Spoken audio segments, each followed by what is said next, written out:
Did you agree with the judge's ruling in that case? I don't even know why there was a discussion on that. Look, people got plenty of time to vote in this election. Let them go vote. This is going to be a turnout election. My message to people is don't get distracted with things like that. Just get the vote out. So you think it's good that there was that extra day of early voting? Well, I mean, look, counties have always had the option on when they can do early voting or not. So, I mean, I think fighting that fight, we could have been doing other things. But, you know, look, it wasn't my decision. I wasn't involved in it. All that matters is on election day who's got the most votes. It's really that simple. And I just think Republicans don't need to get distracted. That's what happened in the last runoff we had here in Georgia, and it didn't turn out very good for us.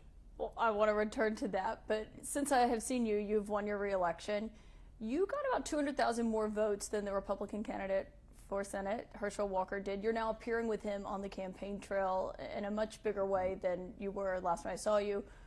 Why now, and why do you think there were 200,000 people that voted for you but not for Herschel Walker?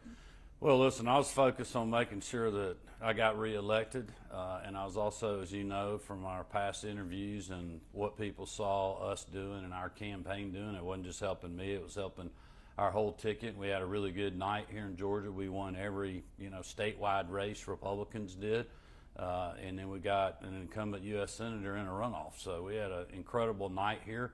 But really, to me, the runoff now is a very simple choice. Are you going to vote for somebody that's been with Joe Biden 96% of the time, or are you going to vote for somebody that's going to go up there and fight for Georgia? And that's the way I'm voting. Well, Herschel Walker was the only Republican who did not win on November 8th on the statewide ticket. Yeah. What you just said about the choice, something you said, it reminds me of something you said on the campaign trail recently, which was, you said, who do you want to fight for you in the Senate? Do you want a guy who represents our values like Herschel Walker, or do you want somebody who has voted with President Biden 96% of the time? Does Herschel Walker share your values?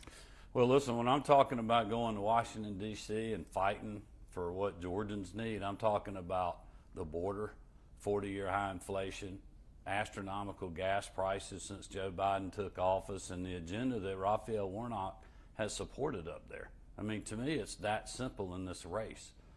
And that's, why I'm voting for Herschel Walker. I want somebody to go up there and just go fight for our state and fight for our citizens, not fight to support a president that really, in my view, is not upholding the values of what Georgians want.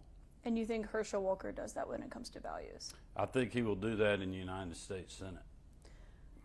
You're campaigning with Herschel Walker, but Senator Warnock has kind of been campaigning with you. You have been featured in some of his ads. He is showing voters who cast their ballots for you. Well, they did a press conference talking about, me and my agenda, which, hopefully because they did that, people will listen to what I've been telling them to vote for a guy that's going to fight for us. It's pretty rare to see a Democratic Senate candidate campaigning with people who voted for the Republican governor. Yeah, I mean, look, Warnock's got a lot of resources. He can do whatever he wants. But at the end of the day, I don't think any of that stuff matters. The money doesn't matter. Somebody's views that's going on a television commercial doesn't necessarily matter. It matters what people think and what they're dealing with in their everyday lives. And I know people are dealing with 40-year high inflation.